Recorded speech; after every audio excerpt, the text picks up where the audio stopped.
जो सावधान कर दे। आप देख रहे हैं खबरों की हकीकत।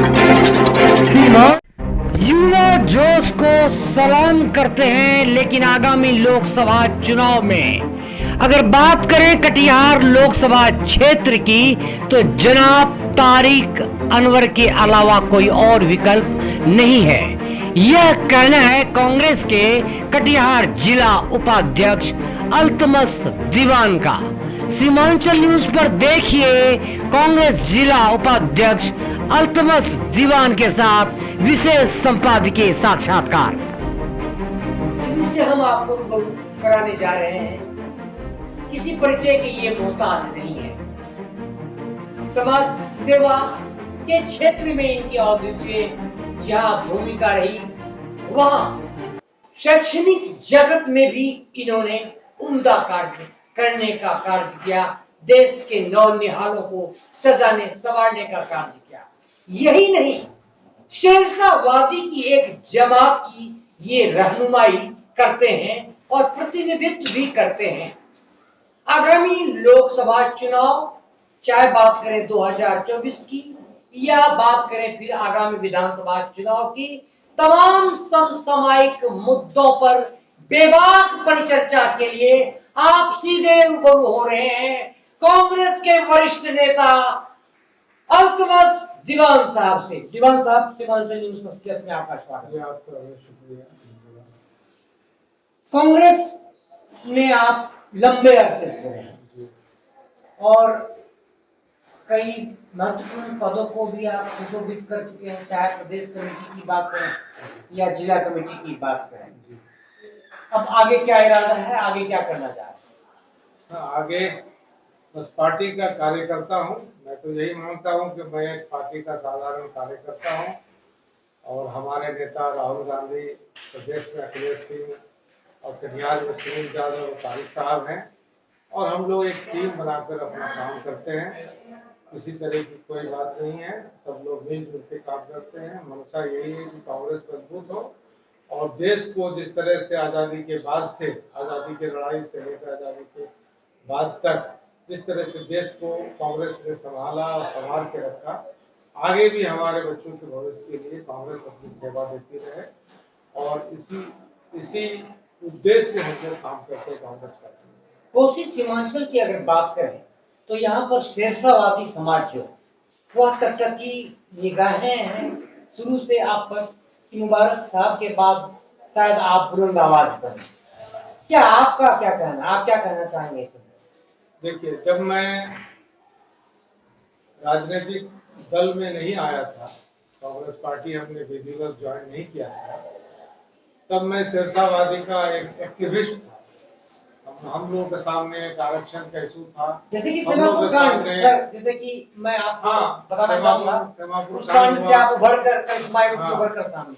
तो हम लोगों को जिस तरह से अपमानित किया जाता था बांग्लादेशी घुसपैठी बताकर, तो इसके लिए भी हम लोगों ने निर्णायक लड़ाई लड़ी और आप पत्रकार बंधु सभी जानते हैं, इसके लिए हमको वो पुलिस की यातनाएं सहनी पड़ी, हमने जेल में रहा। लेकिन हमने कभी इन चीज़ों का राजनीतिकरण नहीं किया और राजनीतिक लाभ लेने की हमने कभी कोशिश नहीं की। और मैं जिस दल में हूँ, मैं कांग्रेस पार्टी में हूँ और कांग्रेस पार्टी का विश्वास है सबको लेके चलने का। इंक्लूसिव पॉलिटिक्स हमारा सिद्धांत है, चाहे पिछड़ी जाति हो, अगड़ी जाति हो, शेरशाहवादी हो, बिहारी मुसलमान हो। जब मैं दल की बात करता हूँ तो मैं जमात की बात करता हूँ। जब तक मैं अपने बिरादरी के संगठन में था तो मैं वहीं तक सोचता था, लेकिन जब से मैं कांग्रेस में आया हूँ तो मेरा सोचने का नजरिया बदल गया है। अब हमारे जो नेता है तारिक साहब, मैं उनके व्यक्तित्व से सीखता हूँ। वो ऐसा इंसान है कि अगर एक बड़ा से बड़ा नुकसान देने वाला आदमी अगर उनके पास बैठ गया और कहा कि आपकी हमको सहायता की जरूरत है, तो वो आदमी कभी पलट के नहीं बोलता है कि भाई आपने हमको कभी नुकसान दिया था। मैं उनसे बहुत कुछ सीख रहा हूँ, उनसे संयम रखना सीखता हूँ, उनसे गुस्सा कंट्रोल करना सीखता हूँ। वो एक पॉलिटिकल इंस्टीट्यूशन है और मैं उन्हीं से सीखा हूँ कि किसी से हमें भेदभाव नहीं करना है, सबको लेके चलना है। और मौका कांग्रेस पार्टी ने शेरशाहवादियों को दिया है मुबारक साहब के रूप में दिया है, शकूर साहब के रूप में दिया है, और ये तारिक साहब के नेतृत्व में ये सब चीजें संभव हुआ। लेकिन जब तारिक साहब एनसीपी में चले गए और कांग्रेस का नेतृत्व कहीं और से होने लगा, तो थोड़ी सी परेशानियां आई। जहां हमें कांग्रेस का सीट मिलना चाहिए वहां नहीं मिला, और सुरजापुर बहुल क्षेत्र में मिल गया, जिसकी वजह से हम कामयाब नहीं हो पा रहे। इसका मलाल हमको भी है। इसका आपने एक बार प्रबल विरोध भी किया, जहां तक खबरें भी हाँ, हमने विरोध किया कि ये सही नहीं है। अगर आप सही माने में अगर शेरशाहबादी के नाम से कोई सीट दे रहे हैं तो ऐसी जगह दें जहां वो जीत सके। ये तो लेने वालों को भी सोचना चाहिए और देने वालों को भी सोचना चाहिए। सर, इन दिनों कांग्रेस में गुटबाजी आ रही है सामने। खासकर मैं जो सवाल सीधा सवाल, बेबाक सवाल हम आपसे जानना चाहेंगे, क्योंकि आप कांग्रेस के पुराने नेता रहे हैं। मैं ये जो आपके टाउन हॉल में कार्यकर्ता सम्मेलन, जो समर्पित सम्मान समारोह, जो अधिकार सम्मेलन था, और इसमें बड़े बड़े नेता नहीं दिखे, क्या वजह? क्या ये गुटबाजी माना जाए या अंतरकलह माना जाए? क्या वजह? इसके बारे में क्या कहना चाहिए? कांग्रेस पार्टी एक बड़ा परिवार है और इसमें बहुत तरह के लोग हैं और हर उम्र के लोग हैं। मैं ये कह सकता हूं कि जो हमारे पार्टी में जो इमैच्योर्ड लोग हैं या जिनकी समझ उतनी परिपक्व नहीं है वो पाई है, और मैं उनका भी भावना का कदर करता हूँ। वो जिस जोशीले ढंग से पार्टी के लिए काम करते हैं, मैं उनका भी सम्मान करता हूँ। तो कभी कभी लाइन से हट के कोई काम हो जाता है। दरअसल ये जो लोग आए गांव से, तो ये आज मैं अपने बरारी क्षेत्र में था, तो वहां के लोगों ने मुझे कहा कि आपस में फूट होना अच्छी बात नहीं है, हम लोगों को सबको मिलजुल करके बीजेपी को हराना है, और इस तरह के फूट ठीक नहीं है। तो हमने पूछा कि फिर लोग कैसे गए, तो लोगों ने कहा कि किसी ने अफवाह फैला दिया कि प्रियंका गांधी आई थी, प्रियंका गांधी आई है तो चलो सब। किसी ने कहा कि नहीं, बोला कि तौकीर साहब को टिकट मिल गया है इसलिए हम लोगों को चलना है। तो उसी तरह से कुछ लोग देखे कि भाई कांग्रेस का झंडा जा रहा है तो वो साथ हो गए। तो कुछ कंफ्यूजन क्रिएट करके लोगों को लाया गया। हम लोग ये देख रहे हैं कि पिछले कई चुनावों से शेरशाहबादी के वोट को बांटने की कोशिश की जाती है। बात तो अगर करें तौकीर जी की, जैसे कि अभी आपने कहा तौकीर जी की, जो कि कांग्रेस के एक राष्ट्रीय सचिव भी हैं, और मैं जहां तक समझता हूं कि बहुत सारे आपके युवा वर्गों ने भी ये बयान दिया है, कांग्रेस के युवा नेताओं ने, इस बार उम्मीदवार तौकीर जी को बनाया जाए। आप क्या कहना चाहेंगे? आप तो ये कहेंगे कि अभी जगह खाली नहीं है हमारे नो पास, वैकेंसी। No vacancy. हमारे पास इतने बड़े कद्दावर नेता हैं तारिक साहब, जिनके साथ हिंदू, मुसलमान, सिख, ईसाई, हर जात धर्म के लोग उनके साथ खड़े हैं, और ऐसी शख्सियत के साथ ही हम बीजेपी को मात दे सकते हैं। चलिए, बच्चों की भावना है, उन भावना को कदर करते हैं हम, लेकिन उन्हें इंतजार करना पड़ेगा, हो सकता है। और मैं उनको एक संवाद मैसेज देना चाहता हूँ कि आप अपने बड़ों से और अपने पार्टी के हाईकमान से, जिलाध्यक्ष से, अपने पार्टी के सीनियर लोगों से हटकर कोई गतिविधि ना करें, इससे समाज में गलत संदेश जाता है। दीवान साहब, सबसे महत्वपूर्ण सवाल, आगामी लोकसभा चुनाव में आपकी पार्टी के क्या महत्वपूर्ण एजेंडे हैं? खासकर बात करें अगर कटिहार लोकसभा, कटिहार लोकसभा क्षेत्र में हमारा जो जिला है नदियों से घिरा हुआ जिला है। उधर महानंदा काटती है, इधर गंगा काटता है। कल हम लोग गए थे खेड़िया, पत्थर टोला, कुर्सेला में, वहाँ गंगा कटाव है। इधर आपका बागबारा में कटाव था। फिर हम लोग लगातार वहाँ दौरा किए और सरकार को लिख पढ़ के दिए, और उसका असर हुआ कि मुख्यमंत्री जी खुद आए, नीतीश कुमार जी पूरे इंजीनियर के दल के साथ, और उन्होंने काम शुरू किया। उसका असर हमको दिख रहा है। तो तारिक साहब ऐसी शख्सियत है, तो जीते या हारे तो लगातार कटिहार में बने हैं, और कटिहार में जो भी समस्या होता है वो समस्याओं को वो दूर करने का भरसक कोशिश करते हैं। दुलाल बाबू भी आप ही के गठबंधन के आप नेता है और लीडिंग कैंडिडेट रहे, विजेता रहे, पिछले बार उन्होंने जीत हासिल। तो क्या आपको इस संदर्भ में क्या लगता है कि क्या यह सीट कांग्रेस के अलावा जदयू के भी खाते में जा सकता है? क्या आपका क्या कहना? मेरे अधिकार क्षेत्र से बाहर की बात है। जो हमारे बड़े नेता हैं जी। आदरणीय नीतीश जी, लालू जी और हमारे Rahul Gandhi ji, India core committee की बात आप कर रहे हैं। इंडिया कोर कमेटी जो तय करेगी जी। हम सब वफादार कार्यकर्ता हैं, हम लोग उनके साथ हैं।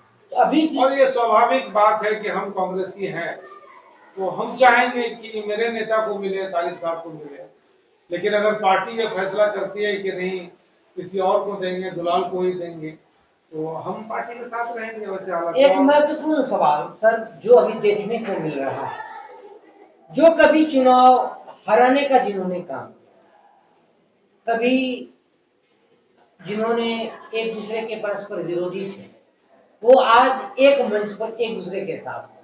इस संदर्भ में क्या कहना चाहिए? ये तो समय की बात है। हालात आदमी को जुदा करता है, हालात आदमी को इकट्ठा करता है। अभी जो परिस्थिति देश में ये पैदा हुई है कि हमारा जो संविधान है और हमारी जो डेमोक्रेसी है, इंस्टीट्यूशनल डेमोक्रेसी है, संस्थागत प्रजातंत्र है। जैसे सीएजी का आपको सम्मान करना होगा, इलेक्शन कमीशन को इंडिपेंडेंट रहने देना होगा, जुडिशरी को इंडिपेंडेंट रहने देना होगा। ये सब चीजें अगर प्रधानमंत्री के हाथ में आ जाएगा तो देश से डेमोक्रेसी खत्म हो जाएगा। और इस तरह से हिटलर इलेक्शन जीत के आता था, उसी तरह से कोई तानाशाह जो जिस देश पर राज करेगा, जो देश के स्वास्थ्य के लिए सही है। सीमापुर कांड के बाद सर आप काफी चर्चित नेता के रूप में उभर कर सामने आए, राजनीतिक पटल, जैसा कि मैं भी 2-3 दशक से आपसे काफी करीबी रहा। दीवान साहब, आप अपने बारे में, अपनी राजनीति के बारे में, 2025 में आपका विधानसभा चुनाव है, आप जिला पार्षद के भी चुनाव लड़ चुके हैं, तो आगामी अपने बारे में बताइए, आगामी क्या क्या इरादा है? 2025 में क्या विधानसभा का चुनाव लड़ सकते हैं? अभी अपने बारे में सोचने का समय नहीं है। हमारे सामने 2024 है जी। पहले हम 24 फतह करेंगे, उसके बाद हमारे नेता जो तय करेंगे, क्योंकि गठबंधन राजनीति में बहुत लोगों को कुर्बानी देनी होती है। हो सकता है कि अभी और कुर्बानी देने की जरूरत पड़े, तो हम मेरा जो रास्ता है उस रास्ते से हम हटने वाले नहीं है।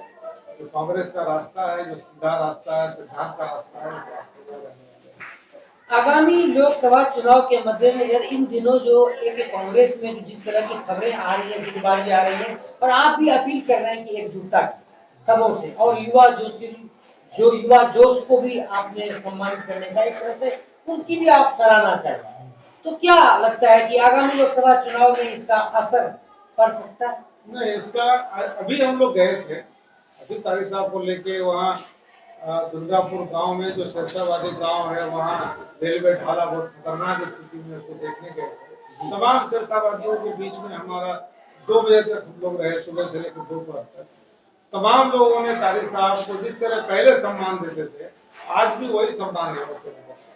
तो तारिक साहब का सम्मान कभी कम नहीं हो रहा है, इसलिए इन सब चीजों का कोई खतरा नहीं है, कोई असर नहीं है। एक सवाल, क्योंकि ये एक टाउन हॉल की क्या कैपेसिटी है, 1000, 500, 600, 1000 की कैपेसिटी है। 1000 आदमी तो एक गांव में जो है, एक गांव में 5000 की जनसंख्या है। और जैसा मैंने सुना है कि तौकीर साहब का जो गांव है कठोतिया से ही अधिकतर लोग आए थे और छिटपुट लोग बाहर से आए थे, तो ये गांव के लोगों ने टाउन हॉल को भर दिया। इसको पूरे शेरशाबादी समुदाय से जोड़कर देखा जाना सही है।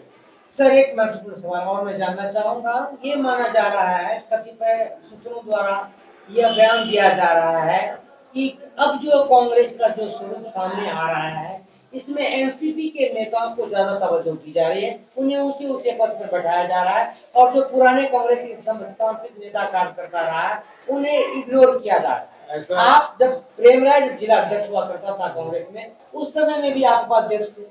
अभी नई कमेटी सुनील यादव जी के नेतृत्व में गठित की गई है, जिसमें आप उपाध्यक्ष हैं। इस संदर्भ में आप क्या बोलना चाहेंगे, क्या कहना चाहिए? जिला में उपाध्यक्ष से बड़ा पद जिला अध्यक्ष का जी, और जिला अध्यक्ष हम मुझे नहीं बनना।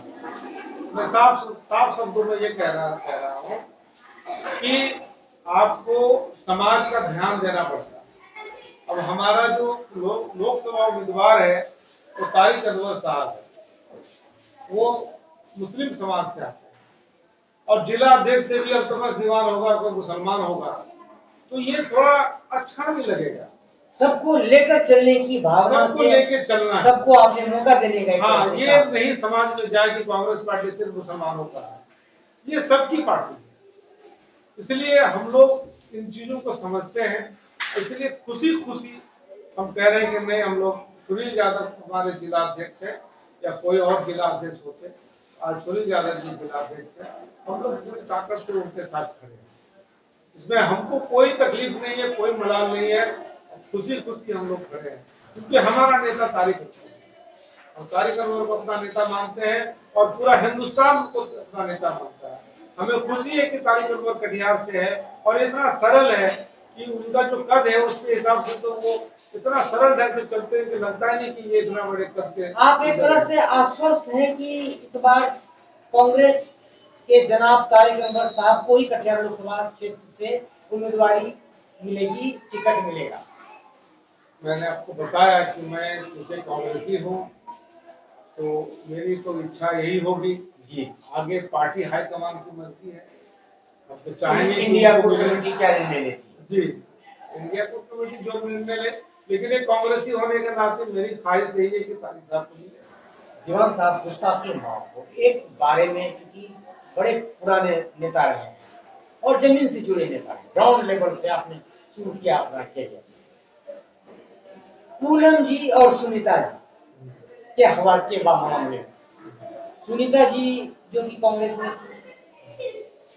पूनम जी जो कि विजय भी हासिल, पिछले चुनाव में विजय भी हासिल किया, लेकिन अब के स्थिति जो है सुनीता जी को फिर से दिया गया है और कहीं न कहीं कुछ नेताओं को दरकिनार किया गया। आप क्या कहते हैं? कोई दरकिनार नहीं है।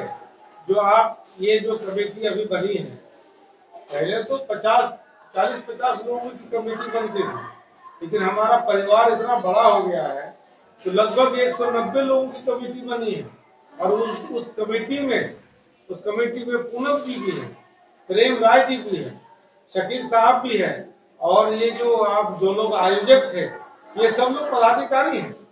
इजहार जो है अल्पसंख्यक का जिला अध्यक्ष है, निक्कू सिंह लीगल सेल के प्रदेश में उपाध्यक्ष। आपको लगता है कि चुनाव के समय उनके फादर पीसीसी डेलीगेट है, उनका भाई एनएसयूआई के जिला में प्रदेश में सचिव है, तो सारे लोग कोई न कोई पद में और सम्मानित पद में है।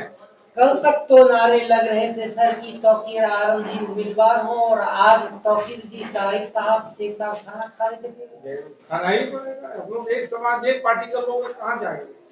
तारिक साहब सीनियर है, उनका मान सम्मान तौकीर को करना ही पड़ेगा, और तौकीर हम लोगों से हमारा छोटा भाई है तो हम लोगों को उनको स्नेह देना है, तो ठीक है।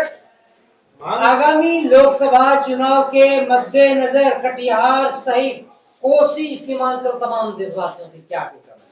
मैं अपील ये करना चाहता हूँ कि इस मुल्क को राजाओं से, अंग्रेजी सरकार से कांग्रेसियों ने आजाद कराया, और इस विभिन्न समुदाय और भाषा भाषी क्षेत्र वाले देश को एक लिबरल कॉन्स्टिट्यूशन बना के एकजुट किया। इस देश को आगे बढ़ाने के लिए कॉलेज, स्कूल तमाम चीज खोल के इस देश को सबल बनाया गया, और इंक्लूसिव पॉलिटिक्स में ही देश मजबूत होगा। विभाजित सोच से देश मजबूत कभी नहीं होगा। इसलिए जिसने देश बनाया, जिसने देश चलाया, उन्हीं को चलाना आता है। दूसरे की कमी निकालना बहुत आसान है, लेकिन करना बहुत मुश्किल है। आज गांधी नेहरू की जो भी कमी निकाल रहे हो, लेकिन ये तमाम लोग अगर चंद अक्षर पढ़े हैं तो कांग्रेस के बनाए हुए स्कूल कॉलेज में ही पढ़े हैं। इसलिए बुराई करना आसान है, लेकिन देश बनाना बहुत मुश्किल है।